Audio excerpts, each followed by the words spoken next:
अस्सलाम वालेकुम first year. बेटे ओपन योर फिजिक्स बुक। अपने लास्ट लेक्चर में मैंने आप लोगों को रेफ्रिजरेटर जो है बेटे वो कंप्लीट करवाया था। हमने पढ़ा था कि रेफ्रिजरेटर एक ऐसा डिवाइस है जो कि किसी भी बॉडी के, किसी भी आइटम के, किसी भी थिंग के, कोई भी आपके पास हो, उसका टेम्परेचर जो है वो क्या रखते हैं, मेंटेन रखते हैं। और सराउंडिंग से क्या करता है, बिलो करता है। एक ऐसा डिवाइस है जो कि किसी भी बॉडी का टेम्परेचर जो है वो सराउंडिंग के टेम्परेचर से लो करता है। और इन डैट केस मैंने आपको डिटेल से पढ़ाया था कि किस तरह से जो है इसकी बेटे फंक्शन जो है फ्रीज़र परफॉर्म करता है। ठीक है, इन द एंड हमने क्या देखा था, मैंने आप लोगों को बताया था कि ये और जो हीट इंजन है ये दोनों एक दूसरे के रिवर्स हैं, दोनों एक दूसरे के रिवर्सली जो है वर्क परफॉर्म करते हैं। ठीक है, मैंने आपको दोनों के जो है फ्लो शीट टाइप डायग्राम जो है वो ड्रॉ करके दिखाई थी।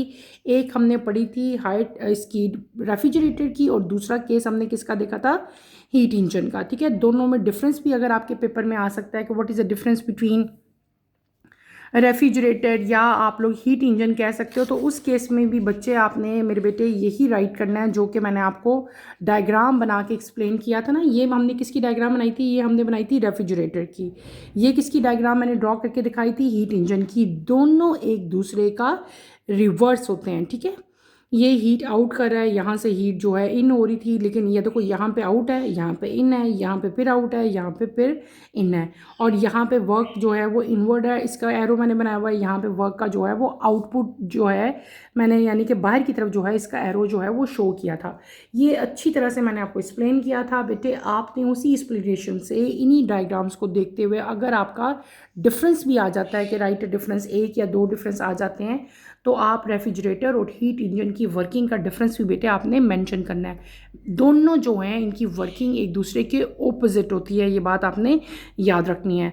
हमने रेफ्रिजरेटर जो है वो कंप्लीट कर लिया था। रेफ्रिजरेटर के बाद जो है उसका कोएफिशिएंट जो है ऑफ परफॉर्मेंस ऑफ रेफ्रिजरेटर जो है वो भी मैंने आपको कंप्लीट करवा दिया था। हमने जो है इसकी वैल्यू ई जो है डेट इज़ कोएफिशिएंट की वैल्यू हमने निकाली थी in term of heat and in term of temperature. दो तरह की इसकी वैल्यूज थी, एक क्यू वाली थी और एक टी वाली थी। क्यू फॉर हीट थी और टी फॉर टेम्परेचर था। उसके बाद हमने एक न्यूमेरिकल भी किया था जिसमें आपसे coefficient of performance of refrigerator पूछी गई थी इन टर्म ऑफ टेम्परेचर। तो हमने टेम्परेचर वाला यहाँ पे वैल्यूज पुट की थी, इक्वेशन पुट की थी जो कि हमने ऊपर पढ़ी थी, और देन हमने अपना न्यूमेरिकल जो है वो कंप्लीट कर दिया था। आज के टॉपिक में बेटे हम नेक्स्ट टॉपिक जो है, नेक्स्ट इस चैप्टर का जो टॉपिक है वो हम स्टार्ट करेंगे। Open your books, page number 130 आप ओपन करें, जहाँ पे हमने अपना लास्ट लेक्चर ख़त्म किया था वहीं से हम अपना नेक्स्ट चैप्टर जो नेक्स्ट टॉपिक जो है, लास्ट टॉपिक जहाँ से हमने ख़त्म किया था वहीं से हम नेक्स्ट टॉपिक अपना जो है बेटे वो स्टार्ट करेंगे। टॉपिक हमारा है 6.11 एंट्रोपी। एंट्रोपी हम जो है वो स्टार्ट करेंगे। The concept of entropy was introduced into the study of thermodynamics by Rudolf Clausius in 1856 to give the quantitative basis for the second law. It provides another variable to describe the state of a system to go along with pressure, volume, temperature, and internal energy.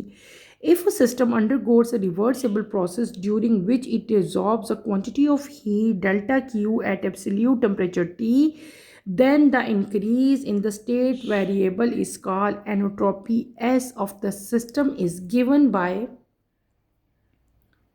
delta S is equals to delta Q over delta T.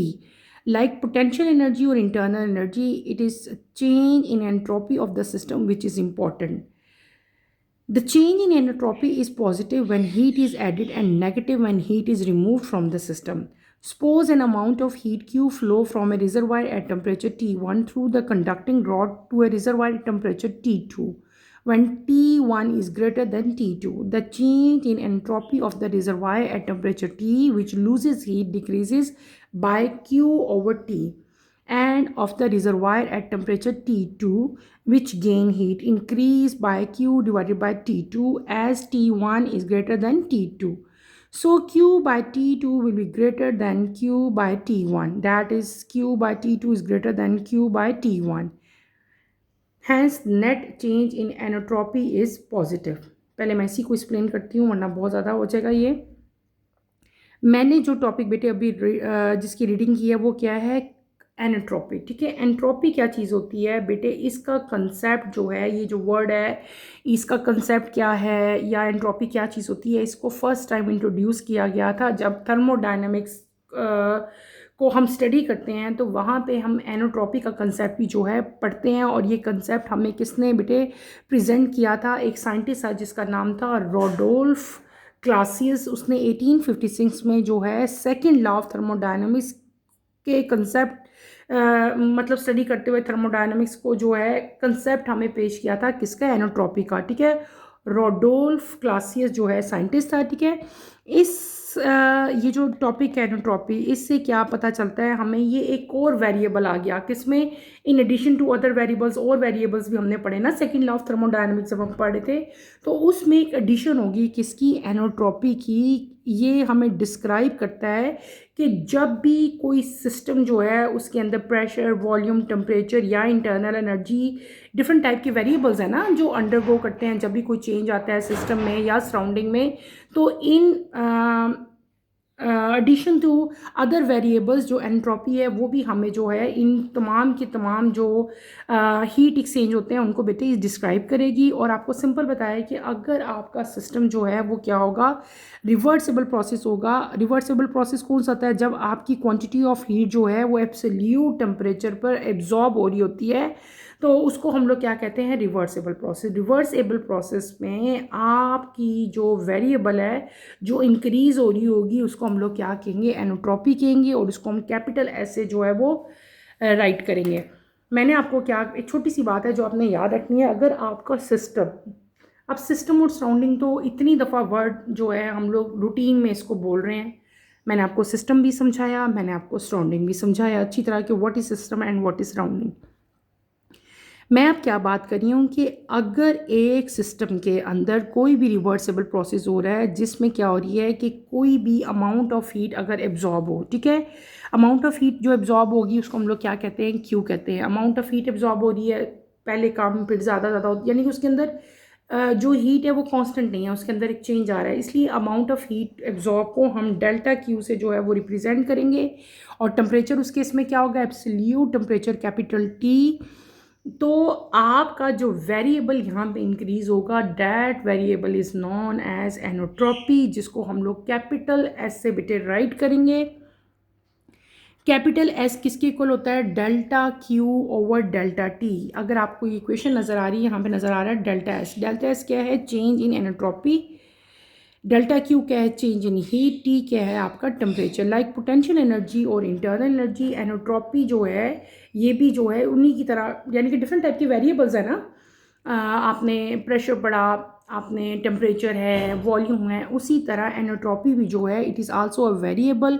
और एनोट्रॉपी को हम लोग किस तरह write करते हैं, capital S से। Capital S is equal to Q over T. अगर यहाँ पे चेंज का साइन आ जाएगा, डेल्टा का साइन आ जाएगा, तो क्यू के साथ भी हम लोग डेल्टा जो है उसको मेंशन करेंगे। एनोट्रॉपी दो तरह की हो सकती है, या तो वो नेगेटिव होगी या वो पॉजिटिव होगी। ठीक है, पॉजिटिव कब होगी, जब हीट जो है वो सिस्टम के ऐड होती है। ठीक है, क्या हम लोग कह लेंगे, ये जो हमने पढ़ा ऊपर change in entropy, delta S जो मैं पढ़ा रही हूँ, डेल्टा एस की वैल्यू जो है बेटे पॉजिटिव भी हो सकती है, नेगेटिव भी हो सकती है। इसकी वैल्यू पॉजिटिव तब होगी जब हीट जो है वो ऐड होगी, और इसकी वैल्यू नेगेटिव तब होगी जब हीट जो है वो सिस्टम से रिमूव होती है। दो चीज़ें होगी, या तो हीट एब्जॉर्ब हो रही है सिस्टम में, या हीट जो है वो सिस्टम से रिलीज हो रही है। अगर हीट एब्जॉर्ब होगी तो उसको हम लोग क्या कहेंगे कि एनोट्रॉपी चेंज जो है, जो एनोट्रॉपी आपका डेल्टा एस आया वो क्या आया बेटे, डैट इज़ पॉजिटिव। लेकिन अगर आपकी हीट जो है वो सिस्टम से रिमूव हो गई है तो उस केस में डेल्टा एस यानी कि चेंज इन एनोट्रॉपी जो है वो क्या आ जाएगी, नेगेटिव आ जाएगी।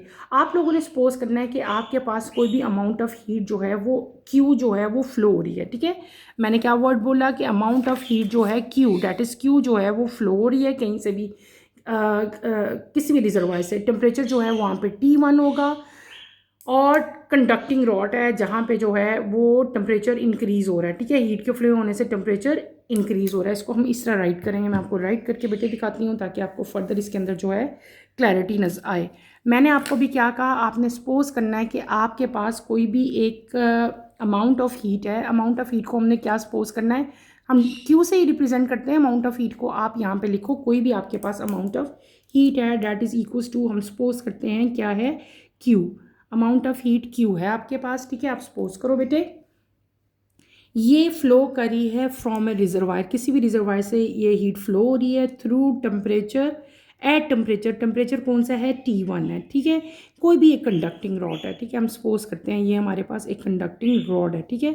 इसमें क्या हो रहा है, आहिस्ता आहिस्ता जो है हीट फ्लो हो रही है फ्रॉम अ रिजर्वायर, जो भी रिजर्वायर है वहाँ से हीट जो है फ्लो होती जा रही है। इस रॉड, हम रॉड ले लेते हैं, ठीक है, कंडक्टिंग रॉड है, यहाँ से रिजर्वायर में जो है वो हीट फ्लो हो रही है एट टेम्परेचर T1, टेम्परेचर क्या है, T1 है, और हीट फ्लो हो रही है एट टेम्परेचर T2। हम सपोज करते हैं हीट फ्लो हुई, ठीक है, T1 to T2 in such that के T1 जो है वो ग्रेटर है T2 से, ठीक है। T1 ग्रेटर है किससे, T2 से। अब इसका मतलब है जब टेम्परेचर भी चेंज हो रहा है, हीट भी चेंज हो रही है, तो इसका मतलब है एनोट्रॉपी जो है वो भी चेंज हो रही है। अच्छा, चेंज हो रही है ना एंट्रोपी, तो एंट्रोपी अगर चेंज लिखनी हो तो मैं डेल्टा एस की फॉर्म में लिखूंगी ना, सिंपल एस एंट्रोपी है, और चेंज या चेंज इन एंट्रोपी को हम किस तरह राइट करते हैं, डेल्टा एस से, ठीक है। अब क्या हो रही है कि जब एनोट्रॉपी बेटे रिजर्वायर की चेंज होती है एट टेम्परेचर T1, ठीक है, जब एनोट्रॉपी चेंज होगी एट टेम्परेचर 1 तो यहाँ पे क्या होती है, हीट लॉस होती है, क्या होती है, हीट लॉस हो जाएगी एट, आप लोग कैसे कह सकते हो, एट T1, एट T1 में क्या होता है, हीट लॉस होती है। कैसे, हम उसको किस तरह राइट करेंगे, हीट अगर लॉस हुई, ठीक है, लॉस, हम उसको राइट करेंगे Q बाय T1 से, किससे करेंगे, Q बाय T1 से। और एंड ऑफ द टेम्परेचर, अगर आपका टेम्परेचर T2 हो, ठीक है, यहाँ पे क्या होगी, हीट जो है वो गेन होगी, ठीक है। और इसको हम लोग कैसे राइट करेंगे, हम करेंगे Q बाय T2, हम, ठीक है, Q बाय T2। अभी आपने एस पढ़ के आए थे ना, S is equals to delta Q by T होता है ना। तो एट टेम्परेचर T1 मैंने आपको बताया कि यहाँ पे हीट जो है वो लॉस होगा हीट का, ठीक है।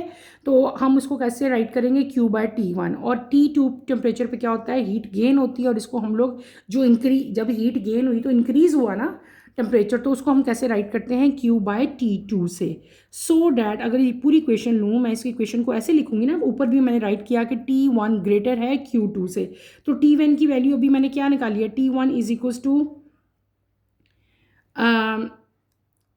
ये आपकी, और एक ये वैल्यू आ गई, ये T1 है, ये T2 है, ठीक है।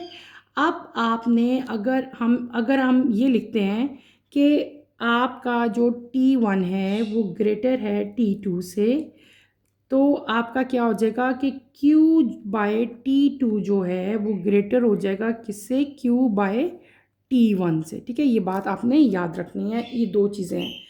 तो एनोट्रॉपी जो है, अगर चेंज इन एनोट्रॉपी मैं लिखूंगी तो मैं क्या करूँगी, डेल्टा एस कैसे आ जाएगा, Q by T2 minus Q by T1, ठीक है। और ये क्या हो जाएगा बेटे, एनोट्रॉपी जो है इस केस में क्या आएगी, पॉजिटिव आएगी, ठीक है। ये एक मेन हमारी इक्वेशन है जो आपने याद रखनी है, यानी कि नेट चेंज, ये चेंज है, ठीक है। डेल्टा मीन चेंज होता है ना, नेट चेंज इन एनोट्रॉपी किसके इक्वल होगी, Q by T2 minus Q by T1 के, ठीक है। और इसकी वैल्यू क्या होगी, पॉजिटिव होगी। पॉजिटिव कब होती है, आपको मैंने पहले बताया था कि जब हीट जो है वो सिस्टम में ऐड होती है, और नेगेटिव होगी जब हीट जो है वो सिस्टम से रिमूव होगी। और ये हमने क्या पढ़ लिया कि एनोट्रॉपी क्या चीज़ है, एनोट्रॉपी को आप लोग जो है वो किस तरह से राइट करोगे, उसकी इक्वेशन क्या है, is equals to delta Q over T। और अगर चेंज इन एनोट्रॉपी आ जाएगी तो वहाँ पे चेंज की केस में क्या आ जाएगा, एनोट्रॉपी के साथ आप लोग डेल्टा का साइन जो है बेटे वो लगा दोगे। Is that clear. ये हमने क्या पढ़ लिया, हमने एनोट्रॉपी की इक्वेशन पढ़ ली, और उसकी जो है आगे मैंने आपको इक्वेशन और डेफिनेशन जो है वो बता दी। इसकी और इजी डेफिनेशन भी बेटे आप लोग लिख सकते हो, आप लोग लिखो, मैं आपको बताती हूँ इसकी ईजीएस्ट डेफिनेशन। मतलब अगर आप लोग लिख लें, मैं आप लोगों को डिक्टेट करवा देती हूँ बेटे, इसकी ईजीएस्ट डेफिनेशन आप लोग अपनी अपनी नोटबुक्स में उतार लो ताकि आपको कन्फ्यूजन ना हो। The most easy definition of entropy in simple terms, हम इसको क्या कह सकते हैं, is a measure of disorder और randomness within the system. अगर सिस्टम के अंदर कोई डिसऑर्डर आ गया है या रेंडमनेस आ गई है तो उसको हम लोग क्या कहते हैं, उसकी मेजरमेंट को हम लोग क्या कहते हैं, एनोट्रॉपी कहते हैं। ठीक है, क्लियर हो गया। देखो हीट चेंज हो रहा है, टेम्परेचर चेंज हो रहा है, यानी कि उसकी डिसऑर्डर आ गया ना एक सिस्टम के अंदर, तो इसको हम लोग इस तरह भी डिफाइन कर सकते हैं। आप दोबारा लिखें, entropy is a measure of disorder और randomness within the system. ठीक है, और ये कंसेप्ट हम कहाँ पढ़ते हैं, this concept is closely related to second law of thermodynamics. ठीक है, यानी कि एनोट्रॉपी जो है वो हमें बताती है कि किस तरह से जो एनर्जी है वो सिस्टम के अंदर बेटे डिसऑर्गेनाइज हो जाती है, उसके अंदर कोई ऑर्गेनाइजेशन नहीं रहती, एनर्जी जो है वो रैंडम हो जाती है, और उसकी मेजरमेंट को हम लोग क्या कहते हैं, एनोट्रॉपी कहते हैं। Is that clear? अब आप इसकी सिंपल डेफिनेशन भी लिख सकते हैं, entropy is a measure of disorder और randomness within this system. और अगर आप अपने इर्द गिर्द देखो तो बेटे बहुत सारी ऐसी एग्जांपल्स हैं जिनको हम लोग कह सकते हैं कि ये एनोट्रॉपी की एग्जांपल्स हैं। जब आपने डेफिनेशन लिखनी होती है, डेफिनेशन के नीचे आप लोग एग्जांपल भी राइट कर सकते हो।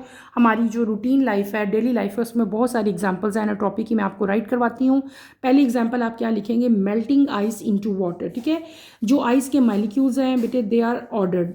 ठीक है, और जो लिक्विड के मॉलिक्यूल्स हैं वो क्या होते हैं, उनके अंदर एनोट्रॉपी, जैसे जैसे आपकी आइस मेल्ट होती है ना, जिस तरह से बर्फ़ पिघलती है, जैसे जैसे आइस मेल्ट होती है, तो जो उसके अंदर एनोट्रॉपी होगी जो लिक्विड के अंदर, वो क्या होना शुरू हो जाती है, इंक्रीज़ होना शुरू हो जाती है। ठीक है, ये बात आपने याद रखनी है कि मॉलिक्यूल जो आइस के होते हैं वो ज़्यादा ऑर्डर्ड होते हैं, लिक्विड के उतने ऑर्डर नहीं होते। ठीक है, तो कॉमन एग्जांपल जो एनोट्रॉपी की जो हमारी डेली रूटीन में है वो क्या है, मेल्टिंग आइस इनटू वाटर जो है वो इसकी कॉमन एग्जांपल है। सेकंड कॉमन एग्जांपल इसकी हम लोग क्या ले सकते हैं अपनी डेली रूटीन में, स्कैटरिंग अ पाइल ऑफ लीगोस। अगर आपके पास बहुत सारे लीगोस पड़े हैं, ठीक है, ढेर है, और मैं ऐसे हाथ मार के या कोई भी चीज़ से उसको गिरा देती हूँ, तो वो जब वो गिरे, देखो जब उनका स्टैक था तो एक ऑर्डर था, ऑर्डर की फॉर्म में पड़े हुए थे। जब मैंने उस ऑर्डर को डिस्टर्ब किया तो वो सारे बिखर गए। ठीक है, उनके अंदर रैंडमनेस जो है वो आ गई, कोई किधर गिरा है कोई किधर गिरा, अब उसके अंदर कोई ऑर्डर नहीं रहा।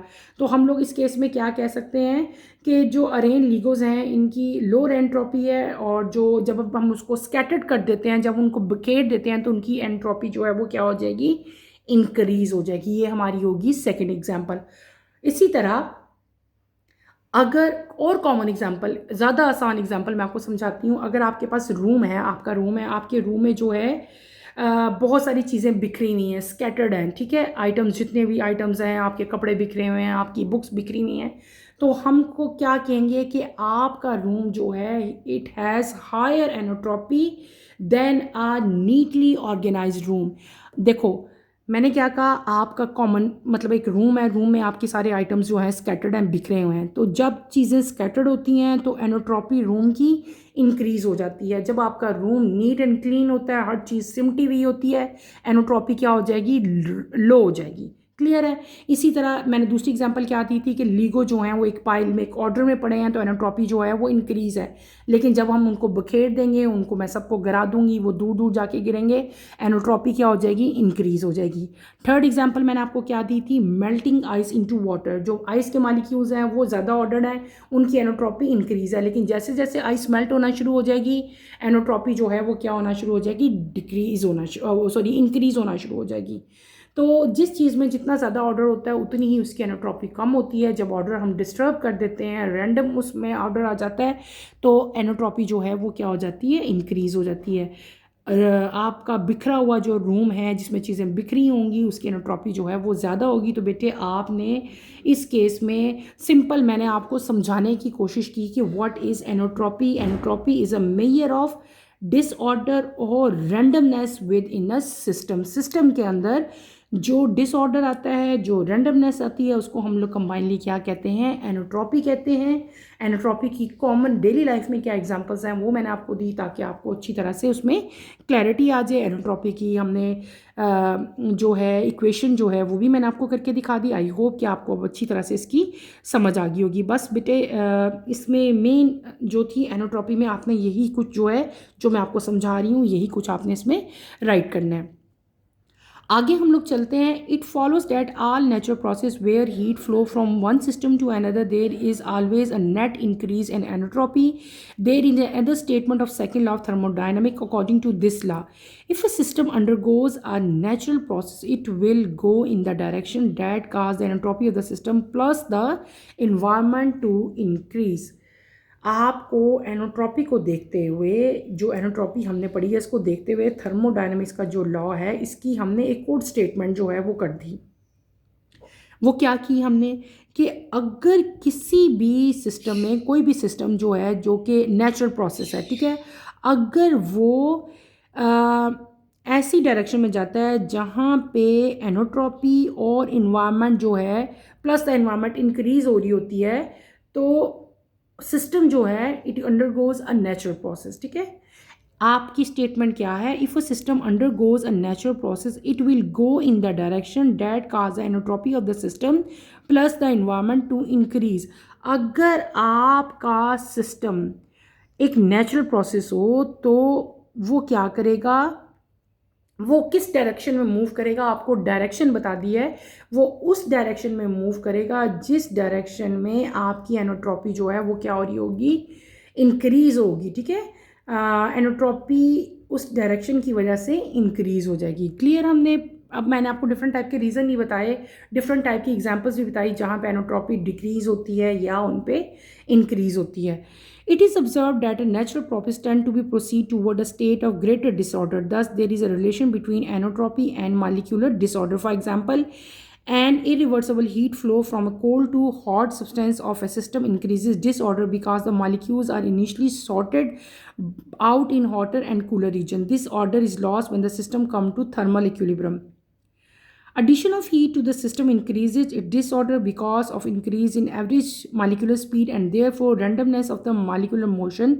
Similarly, free expansion of gases increase its disorder because the molecules have greater randomness of position after expansion than before.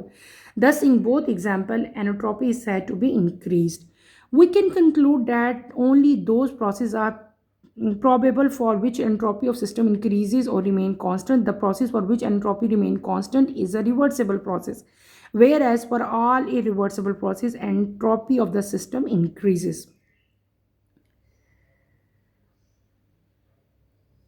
पहले मैं इसी पैराग्राफ को आपको एक्सप्लेन करती हूँ. हमने क्या कहा, आपको एक स्टेटमेंट दी हमने सेकंड लॉ ऑफ थर्मोडायनामिक्स की कि अगर सिस्टम जो है वो it undergo into natural process it will go in the direction, वो ऐसी डायरेक्शन में मूव करेगा कि उस डायरेक्शन की वजह से एनोट्रॉपी, सिस्टम की जो एनोट्रॉपी है प्लस जो एनवायरनमेंट की एनोट्रॉपी है वो क्या हो जाएंगी, इंक्रीज हो जाएंगी. नेचुरल प्रोसेस बेटे डिफरेंट टाइप के नेचुरल प्रोसेस हैं और मैंने अभी आपको 2-3 एग्जांपल्स भी दी थी. नेचुरल प्रोसेस की वजह से एक स्टेट के अंदर क्या आती हैं, डिसऑर्डर्स आते हैं. ठीक है, तो इसका मतलब क्या हुआ कि एनोट्रॉपी और जो मॉलिक्यूलर डिसऑर्डर है इनके दरमियान में एक रिलेशनशिप है. अभी रिलेशनशिप हमने पढ़ा. ऑर्डर होगा तो एनोट्रॉपी क्या होगी, कैसी होगी. अगर ऑर्डर नहीं होगा, जैसे कि मैंने लीगोस की एग्जांपल दी, ऑर्डर फॉर्म में पढ़े थे तो एनोट्रॉपी कैसे थी, जब मैंने उनको स्कैटर कर दिया, बिखेर दिया, तो एनोट्रॉपी पे क्या इम्पैक्ट आया. तो इन शॉर्ट एनोट्रॉपी और जो मॉलिक्यूलर डिसऑर्डर है उनके दरमियान में एक रिलेशनशिप है. कॉमन एग्जांपल आपकी बुक में जो दी हुई है वो क्या दी हुई है, अगर इरिवर्सिबल प्रोसेस हो जहाँ पे हीट जो है वो फ्लो हो रही हो हॉट से कोल्ड सब्सटेंस में. ठीक है, इसका मतलब है कि इसमें यहाँ पे क्या हो जाएगा, सिस्टम में एक डिसऑर्डरनेस जो क्रिएट हो रहा है वो क्या हो रहा है, इंक्रीज हो रहा है. यहाँ पे सिस्टम जो है वो कहाँ जा रहा है, थर्मल इक्विलिब्रियम में, क्योंकि हीट जो है वो फ्लो हो रही है कहाँ से, फ्लो हॉट से कोल्ड में. ठीक है, और वो उस हीट उस वक्त तक फ्लो होती रहती है बेटे जब तक वहाँ पे एक इक्विलिब्रियम स्टेट ना आ जाए, तमाम मॉलिक्यूल्स का टेम्परेचर जो है बैलेंस ना हो जाए. ऐसी है. This order is lost when, जब ये ऑर्डर कब लॉस्ट होता है, फ्लो ऑफ हीट जो है वो कब लॉस्ट होती है, जब आपका सिस्टम जो है वो थर्मल इक्विलिब्रियम में आ जाता है. तो किसी भी सिस्टम में जब हीट ऐड होती है तो वो उसका डिसऑर्डर इंक्रीज कर देती है. मॉलिक्यूल्स की जो स्पीड है, क्योंकि उसके अंदर मूवमेंट, मॉलिक्यूल्स मूव करना शुरू होते हैं, मॉलिक्यूल्स की जो स्पीड है वो भी क्या हो जाती है, इंक्रीज होती है. जब मॉलिक्यूल की स्पीड इंक्रीज होती है तो उसकी मोशन में एक रैंडमनेस आ जाती है, एक जैसी मोशन तो नहीं रहती, टेम्परेचर इंक्रीज़ होता जा रहा है, हीट इंक्रीज़ होती जा रही है, उनकी वाइब्रेशन भी इंक्रीज़ हो जाती है। इसका मतलब है कि उनकी मोशन भी जो है वो एक जैसी नहीं रहती, उसके अंदर क्या होता है, रैंडमनेस एक आ जाती है। तो ये कॉमन एग्जांपल किसकी होगी, एनोट्रॉपी की होगी। दूसरी एग्जांपल क्या है, free expansion of gases. Free expansion of gases में क्या होता है कि वहाँ पे जो डिसऑर्डर है बेटे वो भी इंक्रीज हो जाता है, क्योंकि मालिक्यूल जो हैं उनकी जो रैंडमनेस जो पोजीशन है वो क्या है, एक्सपेंशन के बाद इंक्रीज होना शुरू हो जाती है। तो इन दोनों केसेस में कौन सी एग्जांपल्स हमने पढ़ ली, एक हमने पढ़ा जब इरिवर्सिबल प्रोसेस में हीट जो है वो हॉट से कोल्ड में ट्रांसफ़र हो रही है, और दूसरी कौन सी, एक्सपेंशन ऑफ गैसेस जो है। इन दोनों में क्या होता है, इन दोनों डिसऑर्डर में, क्योंकि रैंडम डिसऑर्डर आ रहा है तो इन दोनों को हम लोग कह सकते हैं कि इन दोनों एग्जांपल्स में बेटे एनोट्रॉपी जो है वो क्या हो रही है, इंक्रीज हो रही है। तो हमें क्या पता चला इन दोनों एग्जांपल्स से कि एनोट्रॉपी जो है सिस्टम की इंक्रीज़ होती है या कांस्टेंट रहती है। वो दो तरह के प्रोसेस आप लोग पढ़ते हो फिज़िक्स में, ठीक है, एक है रिवर्सिबल प्रोसेस और एक होते हैं इरिवर्सिबल प्रोसेस। जो रिवर्सिबल प्रोसेस हैं उनकी एनोट्रॉपी जो है वो क्या रहती है, कांस्टेंट रहती है, और वो प्रोसेस जो कि इरिवर्सिबल प्रोसेस हैं उनकी एनोट्रॉपी जो है वो क्या होती है, इंक्रीज़ होती है, ठीक है। इंक्रीजेज और डिक्रीजेज दोनों में हमने यहाँ पे भी एक सिस्टम पढ़ लिया, एक चीज़ पढ़ ली, रिवर्सिबल प्रोसेस। ये देखिए बेटे, इसको आपने अंडरलाइन करना है, रिवर्सिबल और इरिवर्सिबल प्रोसेस, ठीक है। रिवर्सिबल प्रोसेस के लिए एंट्रोपी जो है वो कांस्टेंट रहेगी, इरिवर्सिबल के लिए एंट्रोपी जो है वो क्या होगी, इंक्रीज हो जाएगी। Every time entropy increases, the opportunity to convert some heat into work is lost. For example, there is an increase in entropy when hot and cold waters are mixed. Finally, the warm water cannot be separated from a hot layer and a cold layer. There has been no loss of energy, but some of the energy is no longer available for conversion into work. Therefore, increase in entropy mean degradation of energy from higher level where more work can be extracted to a low level at which less or no useful work can be done. The energy, in a sense, is degraded, going from more orderly form to less orderly form, eventually ending up as thermal energy. In all real process, when heat transfer occurs, the energy available for doing useful work decreases. In other words, the entropy increases. Even if the temperature of some system decreases, thereby decreasing entropy if it at expense of a net increase in entropy for some other system. When all the systems are taken together as a universe, the entropy of the universe always increases. Simple सा phenomena. In the end of the paragraph हमने क्या पढ़ लिया कि एनोट्रॉपी every time जो है, क्योंकि हर चीज़ में एक रैंडमनेस जो है वो आ रही है, कोई चीज़ जो है वो डिक्रीज़ हो रही है, कोई इंक्रीज़ हो रही है, ठीक है। एक पूरे यूनिवर्स में भी आपको एक रैंडमनेस, एक स्कैटर्ड चीज़ें नज़र आती हैं, एक चेन नज़र आता है। तो यूनिवर्स की एनोट्रॉपी भी जो है बेटे वो रूटीन में क्या हो रही होती है, इंक्रीज़ हो रही होती है। तो जब एनोट्रॉपी इंक्रीज़ होती है तो कुछ हीट जो है, सम हीट जो है वो लॉस्ट हो जाती है in the form of work, ठीक है। हीट जो है वो in the form of work जो है वो लॉस्ट हो जाती है। तो हम यूँ भी कह सकते हैं कि जब हॉट से कोल्ड, जब आप हॉट और कोल्ड वाटर को मिक्स करो तभी आपकी एनोट्रॉपी जो है वो इंक्रीज़ होगी। ऐसे ही है ना, हॉट से कोल्ड में जो है मॉलिक्यूल मूव करेंगे और टेम्परेचर जो है वो बैलेंस हो जाएगा। ये वही एग्जांपल है जो हम ऊपर ही पढ़ के आए हैं, वही नीचे दी हुई है, एनोट्रॉपी इसमें इंक्रीज़ हो जाएगी। तो वार्म वाटर जो है उसको हम लोग हॉट लेयर में और कोल्ड लेयर में आफ्टर मिक्सिंग जो है हम लोग सेपरेट नहीं कर सकते। यहाँ पे लॉस ऑफ एनर्जी जो है वो बिल्कुल ज़ीरो हो जाएगा, और एनर्जी जो है वो आपको नहीं, जब एक इक्विलिब्रियम स्टेट आ जाता है तो वहाँ पे जो है आपको एनर्जी जो है वो अवेलेबल नहीं होती कि आप उसको जो है वो वर्क में बेटे कन्वर्ट कर सकें। तो इन शॉर्ट क्या हो जाएगा, एनोट्रॉपी जो है यहाँ पे इंक्रीज़ होगी, और जब एनोट्रॉपी इंक्रीज़ होती है तो एनर्जी क्या डिग्रेडेशन होता है, ठीक है, फ्रॉम हायर लेवल वेयर जब हम लोग ज़्यादा काम करते हैं टूवर्ड लो लेवल, जब आपका नो यूजफुल वर्क जो है वो डन हो रहा था, यानी कि जो एनोट्रॉपी है बेटे वो क्या हो जाएगी, इंक्रीज़ हो जाएगी। क्या हो जाएगी, इंक्रीज़ हो जाएगी। आपने ये बात याद रखनी है। जब एनोट्रॉपी इंक्रीज़ होती है तो एनर्जी जो है उसका डिग्रेडेशन होता है, एनर्जी आपकी हायर लेवल से मोर वर्क एक्सट्रैक्ट करती है और लो लेवल पे जाती है, ठीक है। यह बात आपने याद रखनी है। और जो है एनोट्रॉपी जो है वो इंक्रीज़ हो रही है, जब वो इंक्रीज़ होती है तो it grow from more orderly to less orderly, यानी कि वो ऑर्डर भी चेंज हो जाता है ना। वो एग्जांपल है जो मैंने आपको पहले दी थी, होगी लिगो ऑर्डर फॉर्म में तो एनोट्रॉपी लो थी, जब मैंने उसको स्कैटर कर दिया तो एनोट्रॉपी क्या होगी, इंक्रीज़ होगी। तो इसी तरह जिन चीज़ों का ऑर्डर ज़्यादा है और जिनका कम है उसमें भी यही केस है। और अगर आपको नेचुरल एग्जांपल, रियल वर्ल्ड में जो एग्जांपल आपको दी हुई है जहाँ पे हीट ट्रांसफ़र होता है, एनर्जी जो है हमें अवेलेबल होती है, बहुत सारे अपने रूटीन के जो हाउस होल्ड वर्क्स हैं वो सारे के सारे हम परफॉर्म करते हैं, तो एनोट्रॉपी जो है यूनिवर्स में क्या होती है बेटे, हमेशा जो है वो इंक्रीज़ होती है। टेम्परेचर जो है सिस्टम का डिक्रीज़ होता है और एनोट्रॉपी भी डिक्रीज़ होगी। अगर नेट एक्सपेंस जो है वो इंक्रीज़ होगा तो आपका टेम्परेचर, अगर मैंने आपको क्या कहा कि कुछ आइटम्स, कुछ चीज़ें ऐसी हैं, कुछ सिस्टम्स ऐसे हैं, अगर उनका टेम्परेचर डिक्रीज़ होगा देन आपकी एंट्रोपी जो है वो डिक्रीज़ करेगी। लेकिन ओवरऑल यूनिवर्स की एंट्रोपी जो है बेटे वो क्या होती है, वो इंक्रीज़ ही होती है। ज़्यादातर परसेंटेज आप समझ लो 99% entropy of the universe is always increases. ठीक है, टॉपिक हमारा हो गया ख़त्म। हमने जो है एनोट्रॉपी पढ़ी। मैंने आपको आपने क्या लिखना, अगर इस पर नोट आ जाता है, इसमें से बहुत सारे शॉर्ट क्वेश्चन बन सकते हैं। मैंने आपको इसकी सिंपलेस्ट डेफिनेशन भी दी, हमने इसकी इक्वेशन की, इसकी जो है रूटीन डेली लाइफ में जो एग्जांपल्स थी वो भी मैंने आपको डिफरेंट एग्जांपल्स आपकी बुक से हट के एग्जांपल दे के आपको समझाने की कोशिश की। और इसको आपने अच्छी तरह से करना है। इसमें कोई प्रॉब्लम होती है, कोई मुश्किल होती है, feel free to ask any question in the end of the top lecture. और आपके यहाँ पे जो है एक न्यूमेरिकल दिया है, calculate the energy entropy change when, आपको मैथ दिया हुआ है और टेम्परेचर दिया हुआ है, आइस मेल्ट हुई है वाटर में, latent heat of fusion of ice LF भी दी हुई है आपको।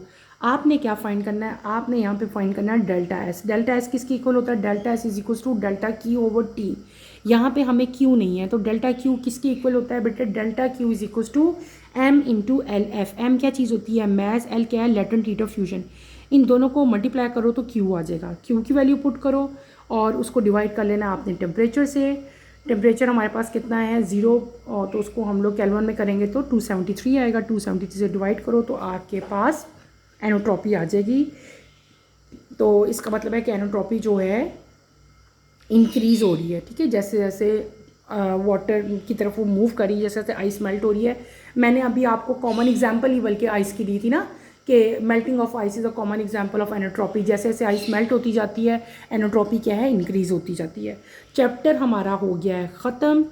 इस पूरे चैप्टर में बेटे कोई भी प्रॉब्लम होती है, कोई डिफ़िकल्टी होती है तो feel free to ask any question. यहीं पे अपना टॉपिक मैं ख़त्म करूँगी। इंशाल्लाह कमिंग लेक्चर में हम नेक्स्ट चैप्टर स्टार्ट करेंगे। कमिंग लेक्चर की नोटिफिकेशन के लिए आप चैनल को शेयर करें, लाइक करें और सब्सक्राइब करें। और यहीं पे मैं अपना टॉपिक ख़त्म करती हूँ। इंशाल्लाह कमिंग लेक्चर में दोबारा मुलाकात होगी। टिल देन अल्लाह हाफिज़ फर्स्ट ईयर, टेक केयर बेटे।